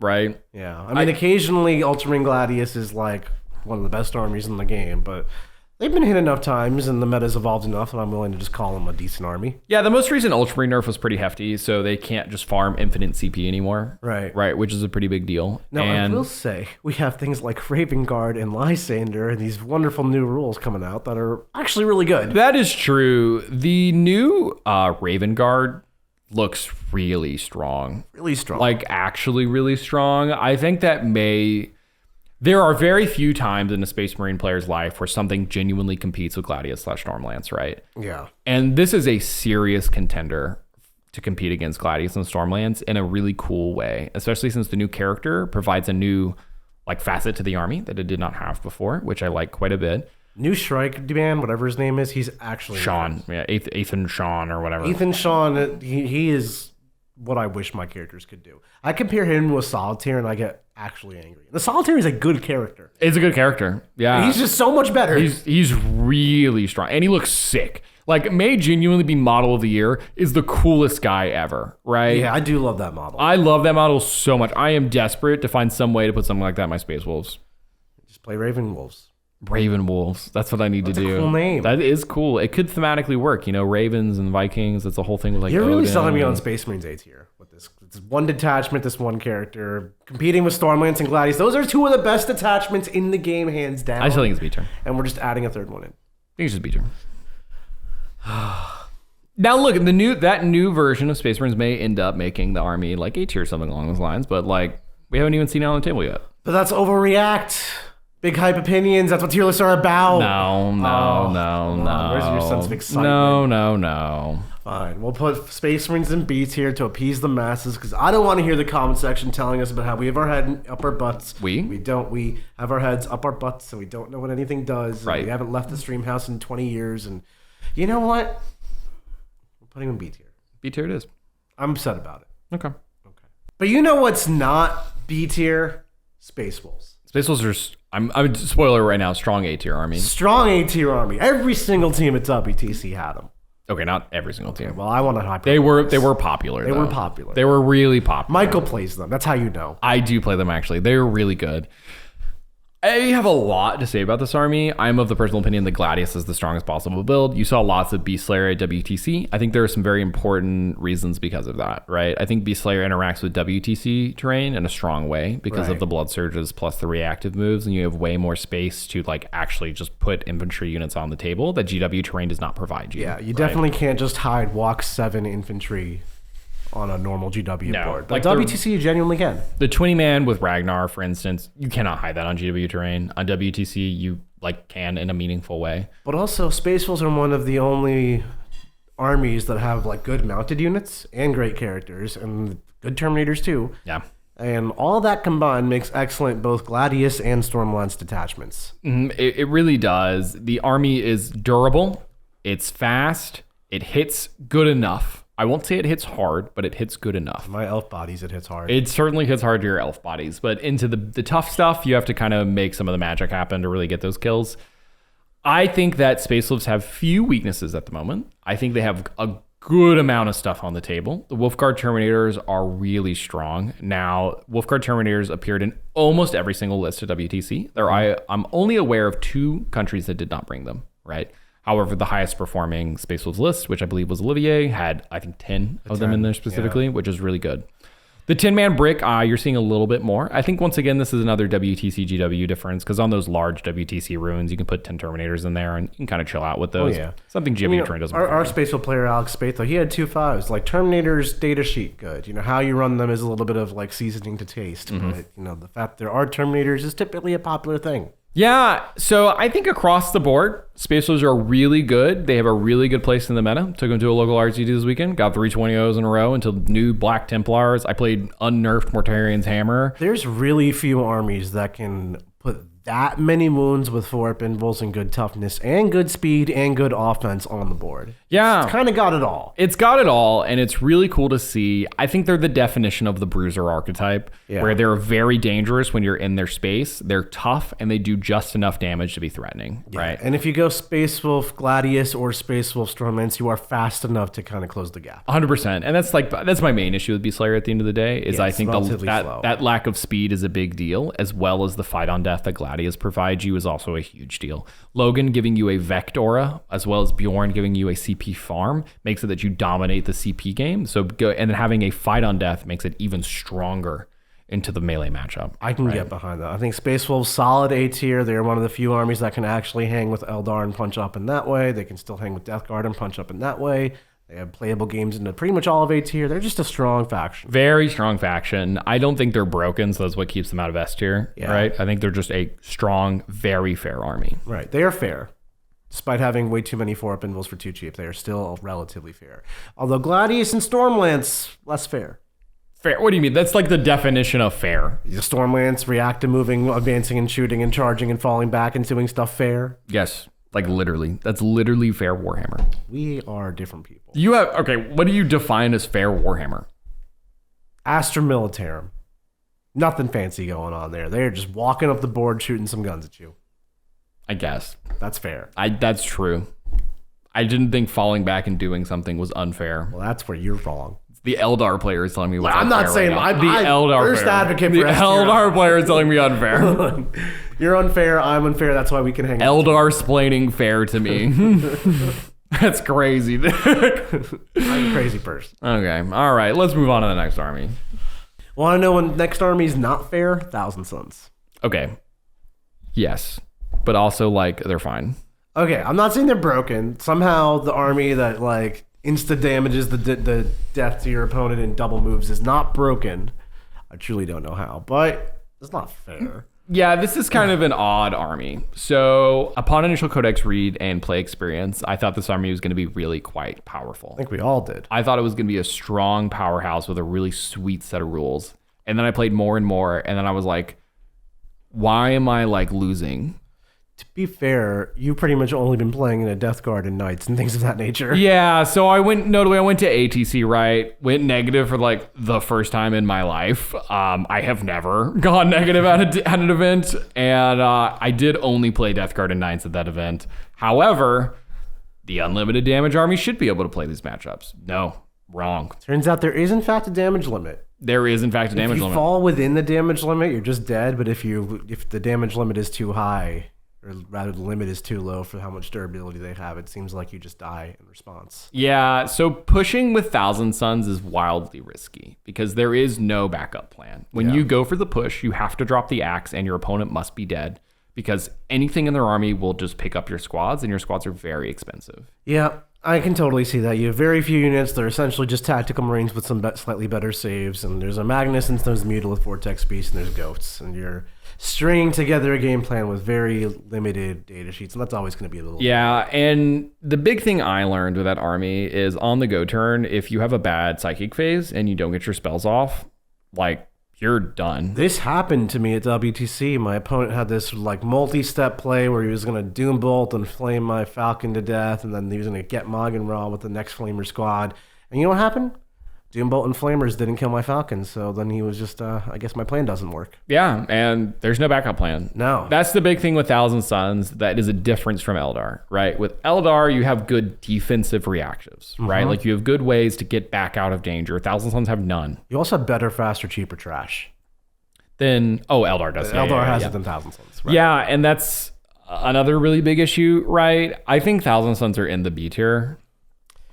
I am willing to agree. I feel like they have the rules set of an A-tier army, and they have all the combos, and they get the scores of an A-tier army. They really have playable games into pretty much the whole field. But I do think they honestly struggle into a lot of the A-tier factions, and like you're walking a tightrope the entire time. Where all the time. A lot of the A-tier armies, like Space Wolves, for example, you could just lose a squad and keep on rolling. Who cares? Yeah, that's a really good way to put it. And I think you just kind of look at Mr. Brian Sipe at WTC, who I consider a very strong Thousand Sons player, could not push. No. Like, got good matchups and could not push them. I think that was one of our learning points as Team America, in fact. It was, the Thousand Sons were not the big points getter that we had been accustomed to them being. Tough lessons. Tough lessons.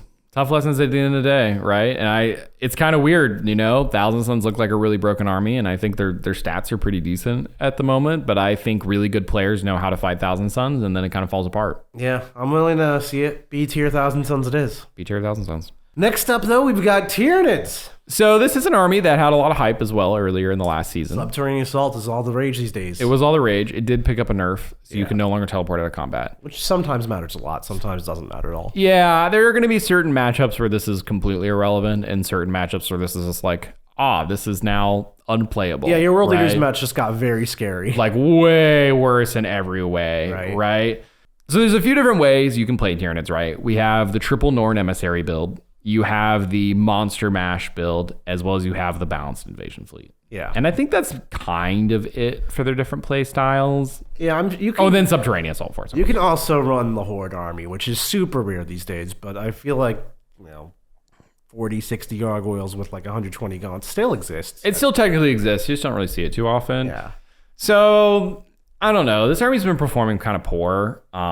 I think power creep might have just got up to it. I think that's really the big thing. I think its data sheets are just looking older now and not nearly as strong. There definitely is a big power level difference between the codexes that have come out in the past few months and then the rest of the armies in the game. Also, things like Zoanthropes are really good for anti-tank, but then they get shot back and they really aren't that tough. And they're unreliable as anti-tank as well. Tyrannifexes are like supremely unreliable. I hate when I see those things on the table. I think they're absolute trash. And then Exocrines are a good unit, but like 135 for relatively slow moving, no invul. It's just not competing versus rerolling hit Executioners, Chaos and Imperial Knights, and Iron Fading Fire Dragons. And like also Death Guard heavy blow drones. Even heavy blow drones. Literally just better Exocrines in every way, right? So I think this is a really big struggle boss army. You can still do well with them because it's a movement-based army with Shadows in the Warp and Lone Ops and Gargoyles and like play on the table that you can express as a general. But that is you as a player making the army work, not the army itself doing much. Yeah, right. I think it's C, honestly. I don't think it punches up very well. I don't think it's as good as the other B tier armies. I think it just goes into C tier. Man, I want it to be B tier, but I see your point. It is. I think at one point it was, right? At one point it was A tier, not even that long ago. Even though Tyranid players might, kill me for that. It was called Tyranids for a reason. But I think power creep and the test of time has caught up with them. I'm willing to say C tier. C tier it is. Another army which everyone loves, everybody's favorite, Tau. Everyone's favorite. Everybody loves Tau. Everybody loves Tau. Yeah. What S tier? For popularity. S tier for love. That's what it is. Through the power of love, Tau have made it to S tier. This is an army that, funny enough, did actually go XO this past weekend. Tau usually suck. Yeah. But then every now and then, somebody does well with Tau. Yeah. And I just don't get it. A lot of times it's the weird Kroot build, which I love Kroot. But the Kroot build is cool. It's not popular. It's not doing well consistently. All the Montcalm and Kalyan builds are struggling. They have holes all over the place. Yeah, and they did just pick up like what was thought to be a pretty strong buff, right? I think it was a strong buff on a terrible faction that took it from terrible to not good. That's probably the best way to put it. Yeah. They just don't seem to punch up that hard. I think Tau have a couple things that can go for them. If they play on a rather open terrain format and they get those good matchups, of course, any gunline army can just kind of win at the end of the day, right? And also, Tau is an army that punishes opponent player mistakes quite well. If your opponent doesn't know how to move properly against Tau, they will get shot to pieces and die, right? Yeah, you can't pass the durability check with most armies into Tau. The challenge that Tau experiences is largely that they are monophase and they don't hold primary. And they're not like exceptionally good at secondaries. They're about as good as everybody else. Yeah, and the moment your opponent like knows the Tau play cycle and know how to counter it, it will genuinely just completely fall apart, right? And then it just is over. There's a lot of counterplay, which you may not experience if your opponents aren't that great, and then your Tau army can look really nice and shiny. But if you get to the top tables and you play against players who know how to counterplay you, it's just gonna happen. C tier? Is it D tier? It could be D tier. What do you have in D tier? We have Imperial Agents. We have Custodes, and Orks. I'm willing to throw Tau in D tier. I really think they're like on par. I think they're technically better than those. That's because you hate Orks. I don't hate them. I love them. Yeah. Could have fooled me. I hate them right now. In C tier, we have like Dark Angels and Deathwatch and Tyranids. They feel very comparable to those. Okay. I'm willing to put Tau in C tier. I think Tau goes C tier. Tau or C tier. Last but not least, we've got the World Eaters. Yeah, World Eaters are another one of those codexes that came out and honestly had a pretty low first impression. I think most people read the new World Eaters, saw that it was very different to old World Eaters, tried to do what old World Eaters did, and were like, this is terrible, the 8-bound suck now. And now we've kind of come full circle. Jack's doing really well with them. A lot of builds in Europe are doing really well. And there's build diversity. We see Khorne Demonkin doing well, the Berserker Warband's doing well, there's balanced lists and 80 Berserker lists for teams. And then you brought Anthony on Wilders as well to WTC. And Anthony had his own variation with Mauler Fiends and Forge Fiends. I think it's a diverse build for an army that is like traditionally very monophase, hit you with the axe. The Forge Fiends are a big deal. Yeah, Forge Fiend and Demonkin. I like that a lot. Yeah, I think there's a really big deal that opens up a lot of dynamic play in that army, right? It's actually quite hard to play against because 8-inch Blood Surge, like guaranteed 8-inch Blood Surge, is like an incredible rule. Having to be outside 9 inches just of a World Eaters unit when you shoot it, or sorry, specifically the Berserkers when you shoot them, is just, that's a lot. Yeah, and then between that and Sticky on Death, it's like incredibly hard to wrestle primary away from World Eaters. And if you're sitting in your half of the board, your deployment zone, trying not to get charged to death, you're also probably losing secondaries. Yeah, they just have a good play line right now. You know what I mean? Like, they've just got good units. They do enough damage. They have enough variation in, like, the smaller choices that you can get some real choices. Their Chaos Spawn are also insane. They have, like one of the best Chaos Spawn. Like, the best trash unit in the game, right? D6 plus 1 billion attacks at good strength. The Scout, always advance and charge. Like, and did they have the Feel No Pain still on those guys? Oh, yeah. Oh, yeah, they still got the Feel No Pain. It just really good. It's great. And they have OC.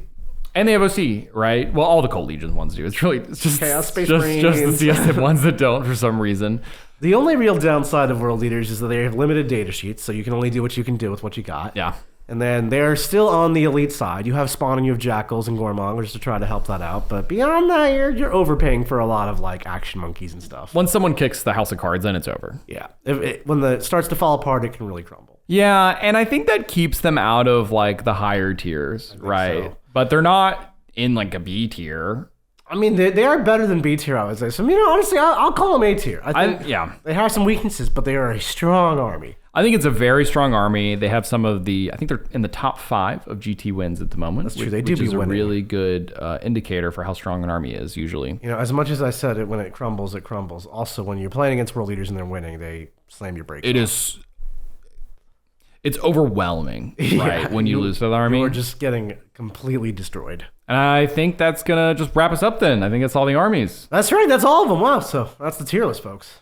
This is a really cool tier list at the end of the day. The whole band of armies is really shrunk down a lot, right? Very few in the S tier, very few in the D and F tier. It's pretty much almost entirely A and B tier armies. There's a couple in C and D tier, and then there's only 2 armies that we put in S tier. And even then, like, as far as S tier broken Warhammer armies go, they're not that much more impressive than. I would agree. This is a very different kind of S tier. Yeah. So I'm very happy with the overall health of the meta, especially if you're an A tier army, you have a real shot at winning a super major. Even though there are armies that might be technically better than yours. It's a game where on the table pretty much decides it more so than what faction you're playing. I think so too, which we're going to go into a really strong meta. We're going to see a data slate sometime soon. Not 100% sure when. That's going to change the game even a little more. Maybe those bottom factions will get picked up a little bit, right? I'm really hoping for some Ork love at the end of the day, right? Yeah. And then maybe those S tier factions will maybe be brought down. We know Death Guard aren't going to change, right? But Eldar might change a little. Yeah, I'm really happy with the current, let's trim the top of the meta with the Knights and Chaos Knights and Death Guard coming down. This makes room for our Elfie Overlords, which I love. I'm very disappointed, but it's fine. We'll see how long that lasts. We'll do another tier list after the next balanced data slate as well. We will. Which you can learn about and get notified of when you click subscribe to the channel, which you should totally do right now. As well as below, you can check out our link, the warroom.vhx.tv. There is a 3-day free trial in there. That's where we have battle reports and strategy sessions for every single one of the armies we actually just ended up discussing, and you can really level up your game in there. That's right. And while you're down there, also leave a comment letting us know what you thought of this video, this tier list, telling Michael he's wrong about Orks, and just your general thoughts. Yeah, it's really exciting. I always enjoy as well reading comments whenever we do tier list about the disagreements of where certain factions are. Everyone has their diehard, I swear I'm an S tier army, right? So always feel free to share that with us. Yeah, we're super excited to read those comments. And one last thing before we let you go, if you're interested in Teams Warhammer, leveling up your game, and generally just learning more, check out right now we have an exclusive sale going on for group coaching for your team in preparation for the upcoming event, the Challengers Cup. That's one of the biggest team events in America, and we're going to be going there ourselves, but we're going to help you get better. We'll help you with pairings, matrixing, team composition, on-the-table play, whatever you need. You can buy a one-off call with any of our coaches, and it's going to help you level up your game. Even if you're new to teams, it's a great way to learn. Yeah, Teams 40K is a whole different beast than just going to a local GT and singles. However, it is incredibly rewarding, but it's an information war at the end of the day. And then every piece of information you go in and every level of preparedness you have when you go in is going to directly impact your success. Awesome. So you can check out a link for that below as well. And don't forget to subscribe. Thank you so much for watching, everyone, and we'll catch you later. Later, guys.